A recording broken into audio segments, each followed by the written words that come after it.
guilty verdict forever brands R. Kelly as a predator who used his fame and fortune to prey on the young, the vulnerable, and the voiceless.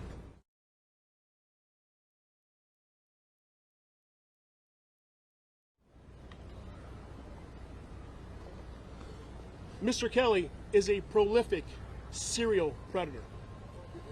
Despite numerous reports of his destructive abuse over the years, Mr. Kelly's brazen acts of intimidation against his accusers kept him shielded from prosecution.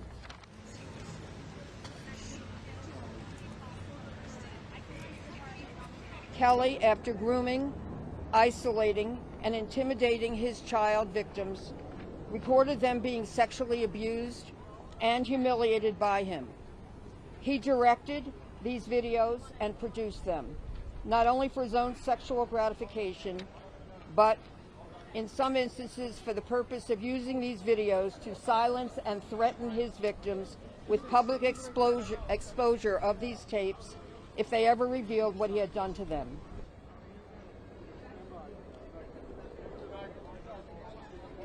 Of course, Mr. Kelly is disappointed. He was not anticipating this verdict because, based on the evidence, why should he anticipate this verdict? I'm sure we'll be appealing.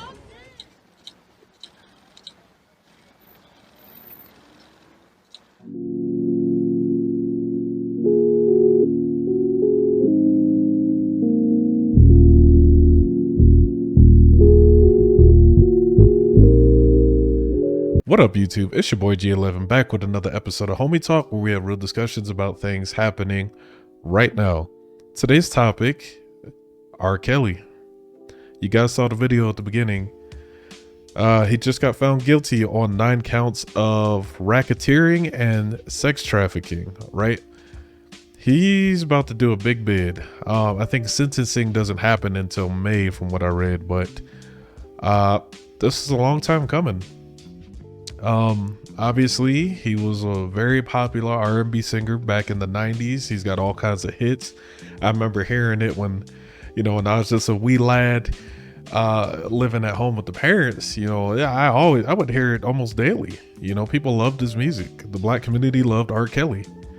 But herein lies the problem, right? I think we loved him so much that we ignored the janky shit that he was doing. I mean, it wasn't a secret that he liked, let's just call it what it is, underage girls. He was illegally married to Aaliyah before she was 18, I believe. I think she was, 16 at the time, 14 or 16. She was like really, really young.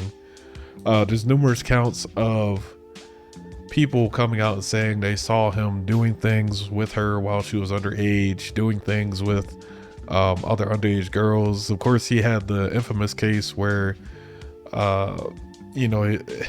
he allegedly, someone that looked just like him was urinating on an underage girl, and he beat that case.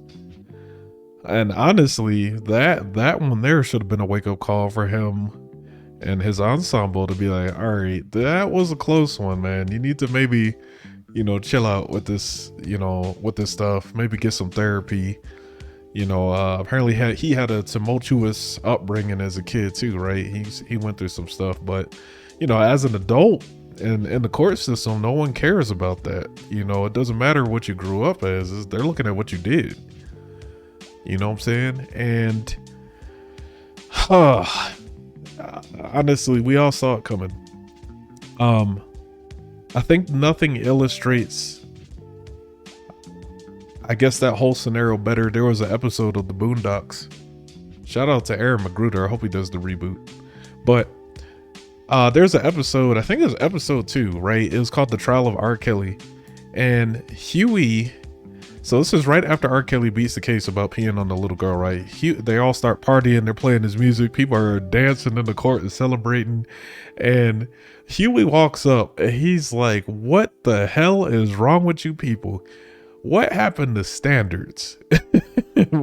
What happened to standards? Y'all are fans of R. Kelly. Y'all want to help R. Kelly. Get R. Kelly some help. Introduce him to some older women. Take away his camera. but don't praise him like he's a hero, because this obviously what he's doing isn't right. You know, so fast forward to now, he's convicted. What can we learn from this, right? Well, first thing is, nobody is immune. If it can happen to him, it can happen to anybody. And we've seen this time and time again. They took down Bill Cosby in most recent memory that I can think of, you know, for something he did years ago, right? When he was in his prime. And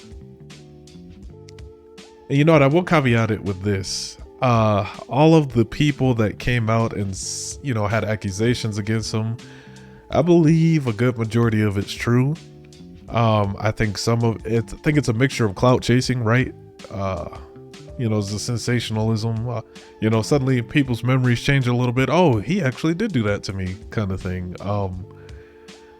I think there's other people that are implicit in this situation. You know, maybe some of the girl's parents, you know, the people around him that knew what he was doing.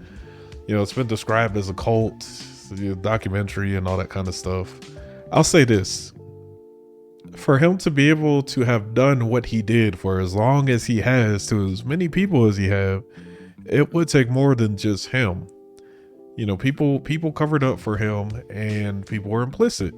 And to that I say, the people who were involved should also, you know, have a day in court and face the consequences of that. You know what I mean? It's not just him. I do think he did what he did. Don't get me wrong. But, you know, the other folks should be taken to trial as well. Which leads me to my second point. Surround yourself with good people.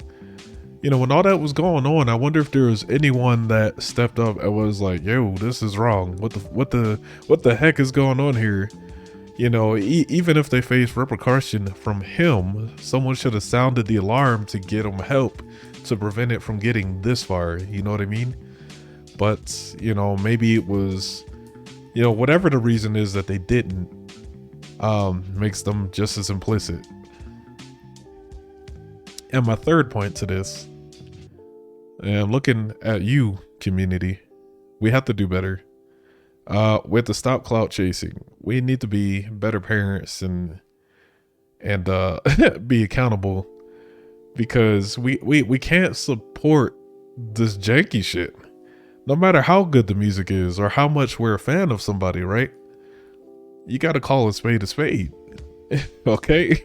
That's just, you know, that's what it is. If we want to get better as a community and we want to stop, you know, falling in the same pitfalls that we've been falling in, well, this is one way we can do it, right?